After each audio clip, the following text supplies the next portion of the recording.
विद्यार्थी मित्रांनो, आज आपण लीळा चरित्रातील उत्तरार्ध आणि पूर्वार्ध हा भाग पाहणार आहोत. चक्रधरांचं चरित्र आणि एकूण लीळा चरित्राचे जे लेखक आहेत महिम भट यांच्या जीवनाविषयी आपण मागच्या भागामध्ये पाहिलोत. आता आपण लीळा चरित्राची जी वैशिष्ट्ये आहेत ती वैशिष्ट्ये त्यांच्या लीळेवरून या चक्रधरांच्या स्वभाव वैशिष्ट्ये ही जी आहेत ही स्वभाव वैशिष्ट्ये महिम भट्टांनी कशा स्वरूपात शब्दाच्या माध्यमातून मांडलेली आहेत ते आपण पाहणार आहोत. खऱ्या अर्थाने लीळा चरित्राची जी निर्मिती प्रक्रिया आहे ती देखील पहिल्यांदा पाहणं हे माझ्या आपल्या अभ्यासाच्या दृष्टिकोनातून मला ते महत्त्वाचं वाटतं आहे. तर विद्यार्थी मित्रांनो, आज आपण ज्या महिम भट्टांनी लीळा चरित्र हा ग्रंथ लिहिला त्या महिम भट्टाविषयी आपण पाहिलं की महिम भट्टाला संपत्तीचा, विद्वत्तेचा, सर्वांगाचा अशा पद्धतीनं गर्व होता. परंतु चक्रधरांच्या सानिध्यात आल्यानंतर त्यानं संपूर्णपणे या महिम भट्टाला तो महिम भट हा चक्रधर स्वामीला शरण आला आणि संपूर्ण संपत्ती या महानुभाव संप्रदायाला त्यानं दान करून टाकली आणि तो महानुभाव संप्रदायामध्ये गोविंद प्रभू आणि चक्रधर स्वामीचा शिष्य म्हणून राहिला. त्याला शेवटी पश्चाताप होऊ लागला की तो नागदेवाचार्यांना म्हणायचा की त्याच्या ठिकाणी जो अहंकार होता त्या अहंकारामुळे तो म्हणायचा, भटो मज देव होईल का हो, असं तो पुन्हा पुन्हा विचारायचा.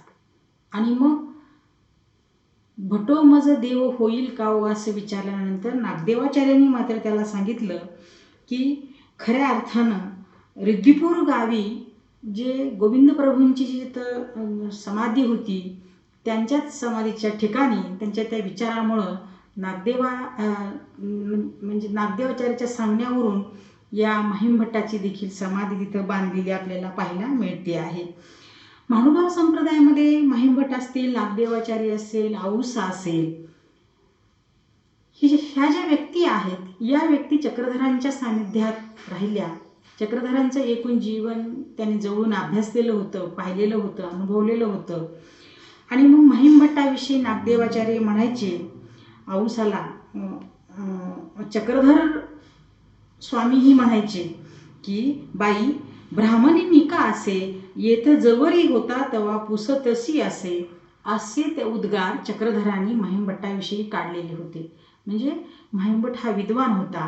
प्रत्येक गोष्ट चक्रधरांना विचारल्याशिवाय, चर्चा केल्याशिवाय तो पुढे जात नसे अशा स्वरूपाचा भाव त्यांनी सांगितलेला पाहायला मिळतो आहे.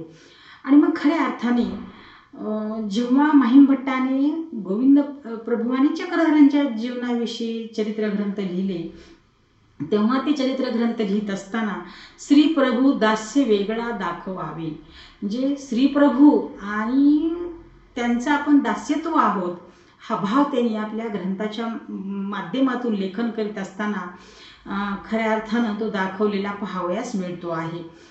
तर इथं आपल्याला असं सांगता येतंय की जुन्या सगळ्या वाङ्मय निर्मितीची जी प्रक्रिया आहे ती अर्थात धर्म राहिलेली आहे. आणि मग लीळा चरित्राच्या निर्मितीचं कारण हे धर्मच राहिलेलं आहे. धर्म साधना म्हणून ग्रंथ लिहिले गेले, काव्य लिहिले गेले किंवा लिहिले जाते. सुरुवातीच्या कालखंडामध्ये उत्तरापंथे गमन झाल्यानंतर म्हणजे चक्रधरांचं निधन झाल्यानंतर त्याच्यानंतर भक्ताची जी अवस्था झालेली पाहायला मिळते आहे ती अवस्था सैराभैर झालेली होती. आणि मग ही सैराभैर अवस्था, उदासीन अवस्था, नैराश्य हे प्रचंड अशा स्वरूपात आलेलं होतं. आणि त्याच्या अगोदर चक्रधराने सांगितलेलं होतं की तुम्ही गोविंद प्रभूकडे म्हणजेच रिद्धिपूरला जावा. आणि मग हा बराच शिष्य संप्रदाय चक्रधरांच्या निधनानंतर रिद्धिपूरला जाऊन राहिला आणि प्रचंड नैराश्यामध्ये, निराशेमध्ये अशा स्वरूपाचं वातावरण होतं.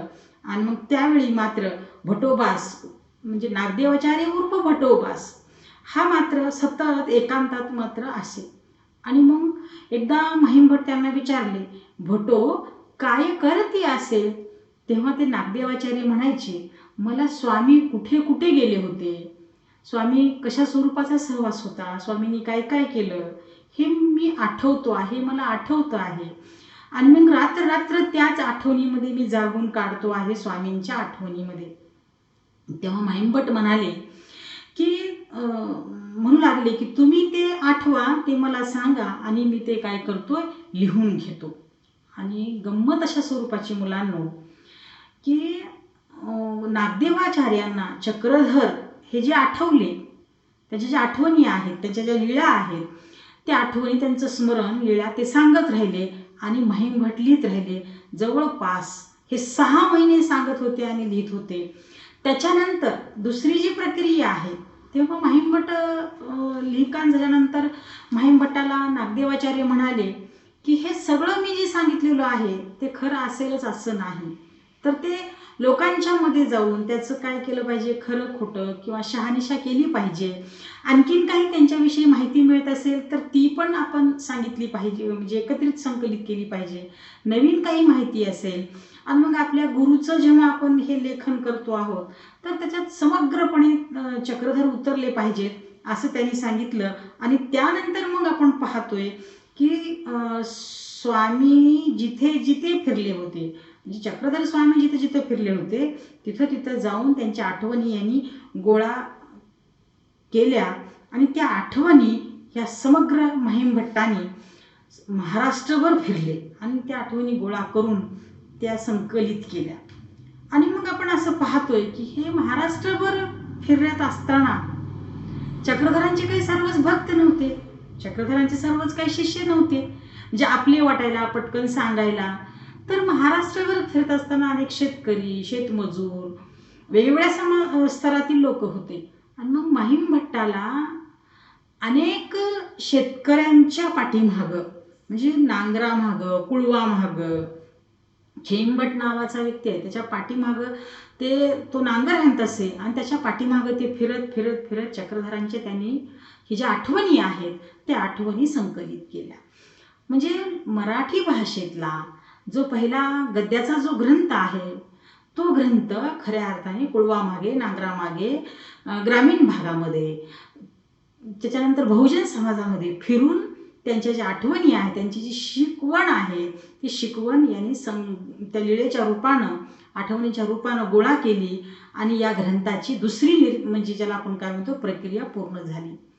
त्याच्यानंतर आपण पाहतोय की त्या आठवणी गोळा केल्या आणि मग त्या आठवणी गोळा केल्यानंतर चक्रधरांचे हेच शब्द आहेत का, म्हणजे काही त्यांच्या मुखावाटे येणारे जी काही वाक्य आहेत तीच आहेत का. मग औसा, त्याच्यानंतर नागदेवाचार्य, त्यांची इतर शिष्यमंडळी हे बसून त्या ग्रंथाचं त्यांनी काय केलं, म्हणजे ज्याला आपण काय म्हणतोय पूर्वार्ध, उत्तरार्ध अशा स्वरूपाची त्यांच्या विभागणी केली त्या आठवणींची किंवा लीळांचीच आपण म्हणतोय. आणि त्या आठवणी खात्री करून ती अंतिम संहिता तयार केली आणि ग्रंथ मात्र उभा केला. आता हा ग्रंथ त्या काळातल्याच नव्हे तर अलीकडच्या काळातील चरित्र ग्रंथाला शोभेल किंवा चरित्र ग्रंथाचे जे निकष असतात त्या निकषाला उतरावा या दृष्टिकोनातून या ग्रंथाचं लेखन झालेलं आहे असं आपल्याला काय करता येते, ते नियम पाळून सांगता येते. त्याच्यानंतर अनेक अर्थांनी हा ग्रंथ मोठा आहे असंही अनेकांनी म्हटलेलं आहे. या ग्रंथाचं संपादन अनेकांनी केलेलं आहे असंही आपल्याला त्या संदर्भानं सांगता येते. परंतु मुलांना खऱ्या अर्थानं 1400-1500 ज्या लीळा होत्या त्या सगळ्याच लीळा चक्रधरांच्या या लीळा चरित्रामध्ये जरी केलेल्या, संपादित केलेल्या असल्या किंवा संकलित केलेल्या असल्या तरी त्याच्यामध्ये आपण असं पाहतो आहोत की तो मूळ जो ग्रंथ होता तो मूळ ग्रंथ मध्येच मुसलमानांची वेगवेगळी आक्रमणं आली आणि त्या आक्रमणामध्ये हा ग्रंथ मूळ जो लिहिलेला होता तो गहाळ झाला. आणि मग गहाळ झाल्यानंतर एवढा मोठा ग्रंथ, एवढा मोठा विभूतींचं महान कार्य, त्यावेळी मग या पंथातल्या अनेक आचार्यांना, अनुयायांना तो फार म्हणजे अवघड वाटायला लागलं. तेव्हा आपण असं पाहतोय की या चक्रधरांच्या ज्या शिष्या होत्या हिराईसा म्हणून, हे एकपाटी होत्या. त्यांना ते मुखोद्गत असायचं, एखादी गोष्ट त्या शिकल्या म्हणजे त्या मुखोद्गत असायच्या. आणि शेवटी त्यांनी ते तपशील सांगितला आणि पुन्हा त्याची काय केलं, लेखन लीळेचं केलं. असंही सांगता येते. म्हणजे प्रादेशिक भाषामधील हा ग्रंथ होता असे आपल्याला म्हणता येते.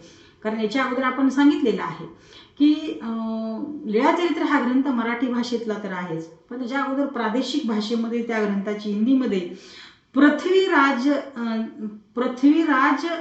सो या नावाचा हा ग्रंथ तिथं त्यांच्या लीळा त्या ग्रंथामध्ये आहेत. आणि मग एवढंच नाही मुलांनो, तर प्रादेशिक भाषा साहित्य अकादमीनं या ग्रंथाला ही मान्यता दिलेली आहे. आता हे म्हणत असताना आपण पाहतोय की मराठीला अभिजात भाषेचा दर्जा देण्यासाठी अनेक पुरावे गोळा करण्यात आले. मग ते अनेक पुरावे गोळा करत असताना आपण म्हणजे पाहिलं की शिलालेख असेल, ताम्रपट असेल, त्याच्यानंतर वेगवेगळ्या स्वरूपामध्ये मराठी भाषेतलं पहिलं वाक्य असेल, कधी सुरुवात झाली, शब्दरूपानं कधी झाली, वाक्यरूपानं कधी झाली, श्रवणबेळगोळचा शिलालेख असेल. तर ह्या सगळ्या गोष्टी मराठी भाषेला अभिजात भाषेचा दर्जा देण्यासाठी जशा महत्त्वाच्या आहेत, तसंच लीळाचरित्र हा देखील ग्रंथ प्राकृत भाषेमध्येही तो होता या दृष्टिकोनातून महत्त्वाचा आहे असे आपल्याला म्हणता येते. कारण आपलं जे शासनासोबत म्हणजे सामान्य मराठी भाषिकांचं जे भांडण आहे अभिजात दर्जा भाषेला देण्याच्या विषयीचं, तर त्याच्यातला एक सबळ पुरावा म्हणून या ग्रंथाकडे आपल्याला पाहता येते. आता हे एवढंच नाही, तर लीळाचरित्राची जी भाषा ही लोकांची बोली भाषा आहे. मराठी ही बोली भाषा आहे. दुर्दैवानं असं आहे की सुरुवातीच्या काळी संस्कृतला राजाश्रय होता, नंतर संस्कृत उद्भव भाषा आल्या, पण मराठी भाषेला खऱ्या अर्थानं राजकीय वारसा फारसा लाभलेला नाही असं मात्र आपल्याला या ठिकाणी संबोधता येतंय. आणि मग मराठी हा जो ग्रंथ आहे मराठी भाषेतला धर्मभाषेचा अर्थात दर्जा असणारा हा ग्रंथ आहे.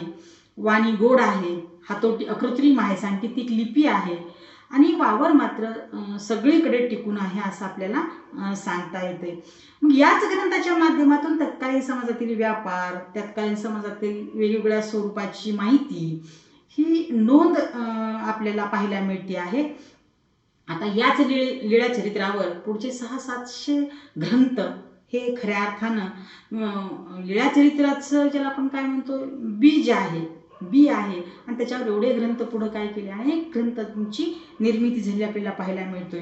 आता चक्रधरांचा स्वभाव किंवा चक्रधरांच्या व्यक्तिमत्वाची वैशिष्ट्ये पाहत असताना आपल्याला सांगता येते की चक्रधर चतुरस्थ होते, साक्षेपी होते, कष्टाळू, प्रामाणिक अशा स्वरूपाचं चक्रधरांचं जीवन होतं. ते दैनंदिनी लिहायचे आणि मग खऱ्या अर्थानं त्यांच्या ज्या आठवणी आहेत, त्यांचे जे दैनंदिन जीवन आहे ते जीवन या महिम भट्टानं लीळेच्या रूपाने हे खऱ्या अर्थानं गोळा केलेलं आहे असं आपल्या त्या संदर्भानं सांगता येते. आता चक्रधरांनी सूक्ष्मदर्शी होते, सर्वज्ञ होते, साक्षेपी होते, ज्ञानी होते असं जेव्हा आपण म्हणतो आहे तेव्हा आपल्याला असं सांगता येतं की एकदा एक शेतकरी शेतातून चक्रधर, त्यानंतर ज्याला आपण काय म्हणतो पांडे नावाचा एक व्यक्ती होता, विद्वान होता, तो स्वतःला विद्वान समजायचा. त्याच्यानंतर नागदेवाचार्य अशा अनेक सवंगडी म्हणजे सहकारी ज्याला आपण काय म्हणतो या महानुभाव संप्रदायाचे सर्व मिळून चाललेले होते. शेतकऱ्याने एका नांगर सोडलेला होता आणि तो पाणी पिण्यासाठी म्हणून सावलीला गेलेला होता. नांगर उभाच होता आणि मग चक्रधरांनी सांगितलं की त्या पांडेला म्हणाले की नांगर हाणता येते का म्हणाले. तर तो पांडे म्हणाला ते काय सोपं आहे म्हणाला, नांगर आवथांना हे सोपं काम आहे, हाणा बरं म्हटल्यानंतर हाणायला कुठे येते. मग नागदेवाचार्य पुढे झाले. नागदेवाचार्यांनी कसं तर नांगराची एक काकरी दूरपर्यंत नेली, पण ती वाकडी तिकडी झाली आणि मग वाकडी तिकडी झाल्यानंतर आपण असं म्हणतोय वरंबा काढा बरं म्हणाले. वरंबा कुठं काढताय, वरंबा म्हणजे निटोबा, ज्याला सरळ अशा स्वरूपात तुम्ही शेतकऱ्याची मुलं आहात, बऱ्याच जणांना ते माहीतही असेल नाही असं नाही. आणि मग स्वतःच चक्रधराने तो नांगर हातात घेतला आणि निटोब्यानं ते काय केले, ते नांगराचं ते म्हणजे निटोबा होता तो त्याने काढला, वरंबा ज्याला म्हणतो काढला. आणि मग त्यांना त्या पांडेला त्या नागदेवाचार्याला आश्चर्य वाटायला लागले आणि मग त्यांनी सांगितलं की शेती करण्यासाठी सुद्धा खऱ्या अर्थानं ज्ञान लागते म्हणाले. कारण शेती करणं म्हणजे तलवारीच्या खडगासारखं आहे, तारेवरची ती कसरत आहे. आणि ती कसरत करत असताना बरोबर चालला शेतकरी त्या तलवारीच्या पात्यासोबत, तरच तो काय होऊ शकतो, यशस्वी होऊ शकतो, अन्यथा तो उद्ध्वस्त होऊ शकतो. आणि मग खऱ्या अर्थाने शेती करणं हे काही काम सोपं नाही असं त्यांना म्हणायचं होतं. म्हणजे शेती जर ज्याला आपण काय म्हणतो अचूकपणे केली तर त्या शेतीतून प्रचंड लाभ आहे. आणि ती जर हुकली तर त्याच्या एवढा ज्याला काय म्हणतो विनाश हा नाही असं त्यांना सांगायचं होतं. त्याच्यानंतर आपण पाहतोय की हे झालं चौकस ज्ञान, ज्याला आपण ज्ञानी दृष्टी होती या चक्रधरांच्याकडे असं जे म्हणतो आहे, ती या दृष्टिकोनातून आपल्याला सांगता येते. त्याच्यानंतर दुसरा जो पुढचा जो भाग आहे की चक्रधर हे खऱ्या अर्थाने वेगवेगळ्या स्वरूपामध्ये सर्व समाजातल्या लोकांच्या मध्ये फिरायचे. भट, भिक्षुक, त्याच्यानंतर चातुर्वर्ण्य व्यवस्थेतल्या सगळ्याच लोकांच्या मध्ये अर्थात ते फिरायचे. ते फिरत असताना त्यांनी मात्र काही गोष्टीची पथ्ये पाळायची. आता आपल्याला असं सांगता येतंय की ते सम्राट म्हणजे गुराख्याच्या सोबत राहायचे. त्याच्यानंतर सारंगपटी त्याच्या मुलाशी त्यांनी ध्यानाई तिचं नाव आहे, तिच्यासोबत त्यांनी काय केलं, कावळा आणि ज्याला आपण साळी ह्याची चिमणीची गोष्ट सांगितली. त्याच्यानंतर दूत क्रीडा, सारीपाट खेळणे, वरंगळ गावी हंसाबा नामक मुलीशी विवाह केला आणि तिच्यासोबत देखील त्यांनी सारीपाट खेळ खेळल्याचा उल्लेख अनेक लेण्यांच्या माध्यमातून आलेला पाहायला मिळतोय. एखाद्याला जर पोहायचा नाद असेल तर चक्रधरांची विनोदी बुद्धी कशी होती बघा. तो पोहत असेल तर त्याला पाण्यातच 2-2 तास थांबवून ठेवायचे. आणि ते विनोदानं नागदेवाचार्यांना वानरेय अशा स्वरूपाचा उल्लेख करायचे. कारण नागदेवाचार्य इकडून इकडे अशा झाडावर चढायचे, उड्या मारायचे, म्हणून त्यांनी वानरीय असा शब्द प्रयोग केला होता. इथं विनोदी निर्मिती अशा स्वरूपाची त्यांची बुद्धी दिसून येते. त्यानंतर त्यांनी जात्यांत अशा स्वरूपाचे क्रीडा प्रकार त्यांना माहीत होते. आता ते क्रीडा प्रकार कशा स्वरूपाचे, 2 काखेत 2 बाहूमध्ये माणसाची मुंडकी पकडायची आणि गरगरा त्यांना मात्र फिरवण्याचं ते काम करायचे. त्याला भिंगोरी सारखा खेळ असं म्हणायचे. त्याच्यानंतर त्यांनी एकदा स्मशानात गेले आणि स्मशानात तो जो जोगी होता त्याचा वेश काढून ठेवला होता. तो वेश परिधान केला, त्याच्यासारखेच शरीरावर सगळे ते अवजार त्याची घातली आणि ते गाणे त्यांच्याच भाषेत म्हणू लागले. सगळ्यांना त्यांनी ते गाणे म्हणून हसवलं. अशा स्वरूपाची विनोदी दृष्टी ही त्यांच्याकडे होती असंही आपल्याला सांगता येते. आता समाजामध्ये आपण पाहतोय अंगात कुणाचे येत आहे, अंगात बहुजन समाजातल्या स्त्रियांच्या अंगात येते, पुरुषांच्या अंगात येते, देव देवता वेगवेगळ्या देव आहेत आपल्याकडं. कारण देवतांची संख्याच खूप आहे. आणि मग अंगात येण्याची जी प्रक्रिया आहे, झुलणं असेल, डुलणं असेल, तर ते अंगात येण्याची प्रक्रिया त्यांना माहित होतं की या अंगात बिंगात काही येत नाही असं ते म्हणायचे.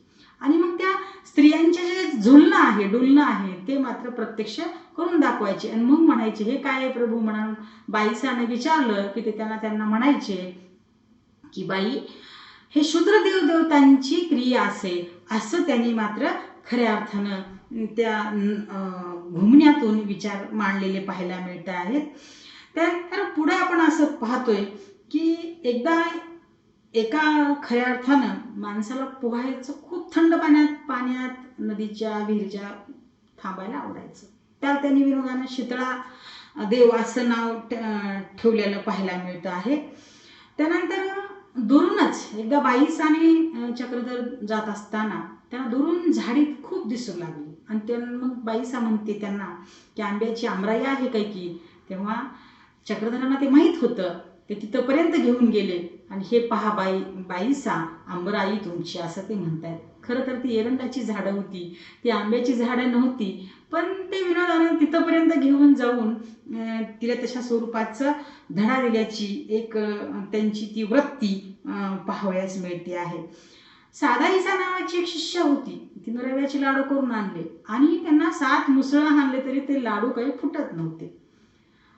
आणि मग तिला ते म्हणतायत बाई मी अनेक सुगरणी पाहिले आहेत पण तुमच्यासारखी ही सुगरण मी पहिल्यांदाच पाहतो आहे. म्हणजे गमतीनं असं ते काय करायचे म्हणायची. आता ह्या सगळ्या स्त्रिया मुलांनो ह्या विधवा आहेत, परित्यक्त आहेत आणि यांचं दुःख निवारण्याचं काम या महानुभाव पंथामध्ये चक्रधर आणि गोविंद प्रभू या दोन्ही महामानवांनी केलेलं आहे.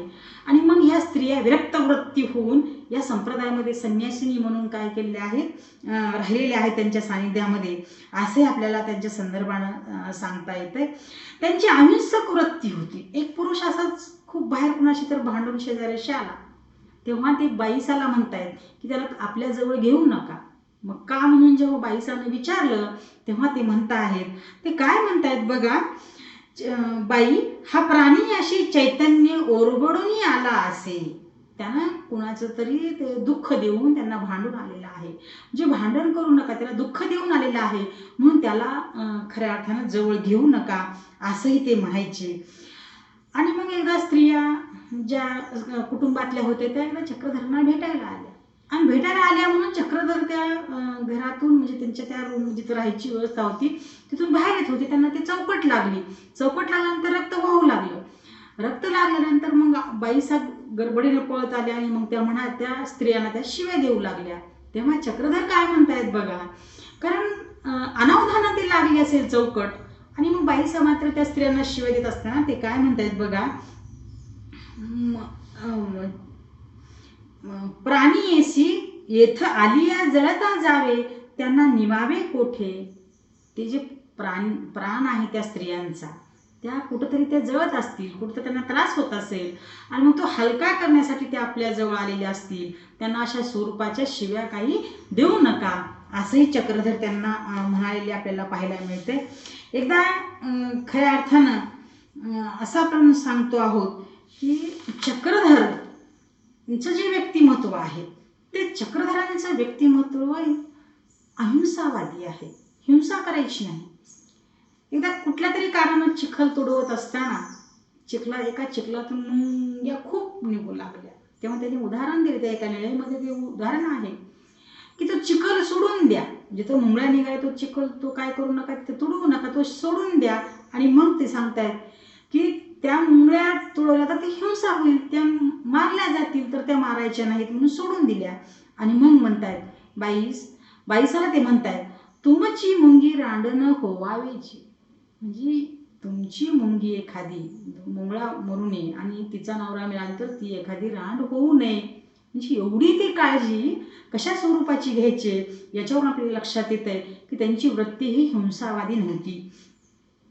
एकदा आऊसा इंगळी मारली आणि तिला घेऊन त्या फिरवत उचलून घेऊन बाहेर टाकत होत्या.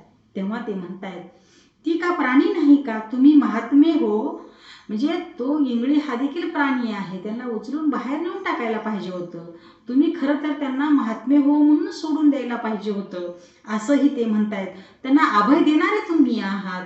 म्हणजे ही प्रवृत्ती, सशाला अभय देणारे, इंगळीला मारल्यानंतर अभय सांगणारे, मुंगीला मारू नये हिंसा करून सांगणारे, हे चक्रधरांच्या व्यक्तिमत्वाची वैशिष्ट्ये या लेल्यातून आलेली आपल्याला पाहायला मिळतात. आता असाच एक माणूस भिक्षा मागत मागत जात होता आणि मग एका घरातल्या स्त्रीने काय केलं, गरम कढी त्यांच्या हातावर टाकली. मग तो रागात आला आणि त्याने त्यांच्या घरावर हात मारला आणि संपूर्ण घर जळून गेलं असं सांगतायत. चक्रधरांनी त्या व्यक्तीचं पुन्हा काय केलं, त्यांना खूप वाईट वाटलं आणि त्या व्यक्तीची संगत सोडून दिली. अशा स्वरूपाचं म्हणजे वाईट कुणाचं कुणी आपल्याला जरी हे केलं तर आपण वाईट कुणाचं करायची चितायचं नाही, हा भाव त्यांनी सांगितलेला पाहायला मिळतो आहे. आणि मग इथं विरक्त वृत्ती आपल्याला खऱ्या अर्थानं पाहायला मिळते किंवा भेदाभेदाची दृष्टी त्यांच्याकडे नव्हती. तुम्ही मारिता पूजिता समानची हो की गा. मारणारा आणि पूजणारा तुम्हाला काय असले पाहिजेत, समानच असले पाहिजेत. कारण तुम्ही कोण आहात, सर्वज्ञ आहात. तुम्ही कोण आहात, देवत्व आहे, विरक्त वृत्ती आहे. तर तुमच्या दृष्टिकोनातून मारणारा आणि पूजणारा दोन्हीही कसे असले पाहिजेत, समानच असले पाहिजेत. आणि म्हणून कुणालाही मारू नका. आणि खऱ्या अर्थानं तशा स्वरूपाचं समान वृत्ती ही गोविंद प्रभूंची चक्रधरांची होती. विरक्ती होती, विरक्त भाव होता, निस्पृह वृत्ती होती. आणि खऱ्या अर्थानं हा माणूस राजवैभवावर, राजगादीवर लाथ मारून आलेला होता. त्याच्यात तळमळ अशा स्वरूपाची ती समाजाविषयीची ही आपल्याला पाहायला मिळते. एकदा लोणावळ्याला कानडदेव नावाच्या देवाने सोन्याच्या मोहराची पिशवी एका शिपायाच्या कर्वे चक्रधरांच्या जवळ आणून ठेवली. ते लोणारला तपश्चर्या करत होते. ध्यान झाली, तपश्चर्या ध्यान झालं आणि ते उठून निघाले. तेव्हा शिपाई म्हणाला, ही तुमची पिशवी आहे, ही घेऊन जा. तेव्हा त्यांच्या शिष्याने सांगितलं की चक्रधर कुणाचं काहीच घेत नाहीत. म्हणजे लोभी वृत्ती नव्हती आणि स्पृहवृत्ती होती आणि त्याच्यामुळे त्यांनी ते काहीच घेतलेलं नाही असंही पाहायला मिळतं. एकदा गदोनायक नावाचा व्यक्ती प्रचंड श्रीमंत होता आणि मग त्याने विचारलं ह्या संपत्तीचं या म्हणजे ज्याला आपण काय म्हणतो द्रव्याचं काय करावं ईश्वरासाठी. तर तेव्हा ते चक्रधर म्हणतायत, द्रव्य संपत्तीनं कोणाला ईश्वर पावत नाही. म्हणजे त्यांनी सांगितलं द्रव्यानं संपत्तीनं पैशा आडक्यानं कुणालाच ईश्वर पावत नाही. त्याच्यामुळं त्याचा काहीच उपयोग नाही. म्हणजे अनासक्त वृत्ती ही आपल्याला पाहायला मिळते. चक्रधर भाषाप्रभू होते मुलांनो, की गुजराती, मराठी, त्याच्यानंतर संस्कृत या तर भाषा त्यांना येतच होत्या. पण आपण असं पाहतोय की चक्रधरांनी ज्या ज्या परिसरामध्ये फिरले त्या परिसरामध्ये विशेषतः महाराष्ट्र ही त्यांची भूमी राहिलेली आहे. आपण नशिबान आहोत मराठवाड्यातले लोक की चक्रधर नांदेडला राहिले, चक्रधर परभणीला राहिलेले आहेत आणि मग तिथं राहून त्यांनी या महानुभाव पंथाचा प्रचार आणि प्रसार हा मोठ्या स्वरूपात केलेला पाहायला मिळतोय. त्यांना व्यावहारिक ज्ञान होतं, घोड्याविषयी, पोहण्याविषयी अनेक अशा स्वरूपाची चाणक्य दृष्टी होती आणि त्या ज्ञानातून ते समाजाला काय करायचे, प्रबोधन करायचे, समाजाला ते शिक द्यायचे आणि त्यातून समाजातल्या ज्या अडाणी होत्या, ज्या अज्ञानी होत्या, ज्या व्यक्ती ज्याला आपण काय म्हणतोय की अंधश्रद्धा होते, त्यांना वैज्ञानिक दृष्टिकोन ते सांगायचे आणि लोकांना शहाणं करण्याचं काम त्यांनी केलंय. एक लौकिक विद्या त्यांना होती, ज्याला व्यावहारिक ज्ञान असं म्हणतोय, तीही होती असे आपल्याला सांगता येतंय. चुन्याच्या भट्टीच्या संदर्भानं त्यांची एक माहिती आपल्याला पाहायला मिळते की चुन्याची भट्टी काय केलं पाहिजे, कशा स्वरूपात केलं पाहिजे आणि मग दूध आणि भात साळीचं त्यालो जसं कालवून केलं जातं तशा स्वरूपाचं त्या चुन्याचं सुद्धा तेवढं पांढरा शुभ्र एकजीव झाला पाहिजे अशा स्वरूपाचं उदाहरण आहे. घोड्यांच्या वेगवेगळ्या जातीची त्यांना चौकस माहिती होती. म्हणजे अनेक आपण पाहतोय शास्त्र, कला, ज्योतिषशास्त्र, त्याच्यावरून ज्याला आपण काय म्हणतो दगडाच्या, पाषाणाच्या, वेगवेगळ्या दगडाच्या माहिती होती की पाण्यावर तरंगणाऱ्या दगडाविषयी त्यांना माहिती होती असं आपल्याला त्या संदर्भाने सांगता येते. खऱ्या अर्थानं चक्रधरांच्याकडे वक्तृत्व होतं, रसिकत्व होतं, एक प्रकारचं ज्ञानलालसा होती आणि ज्याला काय म्हणतो आपण की ह्या सगळे व्यक्तिमत्वाची त्यांच्या ही वैशिष्ट्ये आपल्याला सांगता येते. अहिंसावादी होती, विरक्तदृष्टी होती, निस्पृहता होती आणि मग हे सगळी वैशिष्ट्य चक्रधरांच्या या लीळेमध्ये पाहायला मिळतात. एवढंच नाही मुलांनो, तर या लीळाचरित्रामध्ये अनेक महानुभाव संप्रदायातील व्यक्तींची ज्याला आपण म्हणतोय त्या व्यक्तींची चरित्र देखील इथं आलेली पाहायला मिळतात. या ग्रंथामध्ये चक्रधर समवेत बाईसा, नागदेवाचार्य, दादोस, सारंग पंडित या पंथातील अनेकांच्या व्यक्तिरेखा ह्या आलेल्या पाहायला मिळत आहेत आणि त्या लीळाचरित्रात चित्रित झालेल्या आहेत. त्याला चित्रशाळेचे स्वरूप प्राप्त झालेले होते आणि मानवी स्वभावाची विविधता या ग्रंथातून आढळती आहे.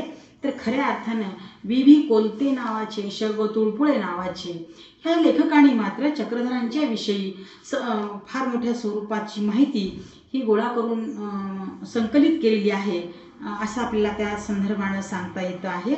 आणि मग खऱ्या अर्थानं चक्रधर हे जे आहेत हे कलियुगातला अवतार आहेत असं म्हटलं जातं आहे. आणि मग हा ग्रंथ जो आहे या ग्रंथाची जी भाषा आहे ती साधी, सरळ, सोपी, गुणविशेषाने नटलेली आहे असं आपल्याला सांगता येते. तत्कालीन समाजाची सांस्कृतिक पार्श्वभूमी आपल्याला पाहायला मिळते, अंतरण पाहायला मिळते आणि छोटी छोटी वाक्यरचना, त्याच्यानंतर घरगुती स्वरूपाची साधी सोपी भाषा आहे, अनौपचारिक भाषा आहे, वाक्यप्रचार आहेत. लीळाचरित्रातून 13व्या शतकातील समाजाचं सांस्कृतिक जीवन आलेलं आहे. त्याच्यानंतर याच लीळाचरित्रामध्ये चरित्रात्मक, स्थलवर्णनपर, तत्वज्ञानपर अशा ग्रंथाचं स्वरूप या ग्रंथाचं राहिलेलं आहे असे आपल्याला या संदर्भानं सांगता येते. आणि म्हणून एकूण मुलांनो, तर महानुभाव संप्रदायामध्ये या लीळाचरित्राच्या माध्यमातून चक्रधरांच्या स्वभावाची जी वैशिष्ट्ये आहेत ती आपल्याला पाहायला मिळतात.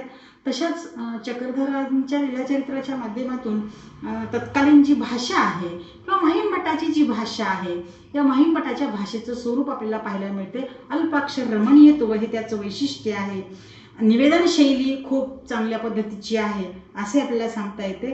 संवादात्मकता असल्यामुळे या लीळाचरित्राला एक प्रकारची गोडी, अविटता, नाट्यपूर्णता ही प्राप्त झालेली आहे. हे गुणविशेष या गद्यग्रंथातून आपल्याला पाहायला मिळतात. निष्ठावान, श्रद्धाळू, डोळस, परिश्रमशील आणि खऱ्या अर्थाने ही व्यक्तिमत्वाची छाप ह्या ग्रंथभर पडलेली आपल्याला पाहायला मिळते आहे. आणि एकूण आपण पाहतोय की महानुभाव संप्रदायातील स्मरणाने आठवलेला हा ग्रंथ, ज्याला आपण चरित्र ग्रंथ म्हणतो आहे, असे आपल्याला त्या संदर्भानं सांगता येते. आणि मग या ग्रंथातून महानुभाव संप्रदायाचं एकूण ज्याला आपण चित्र म्हणतोय ते चित्र स्पष्ट केल्या जाते. इथं आपला हा महानुभाव संप्रदायातला लीळाचरित्र हा ग्रंथ संपतो.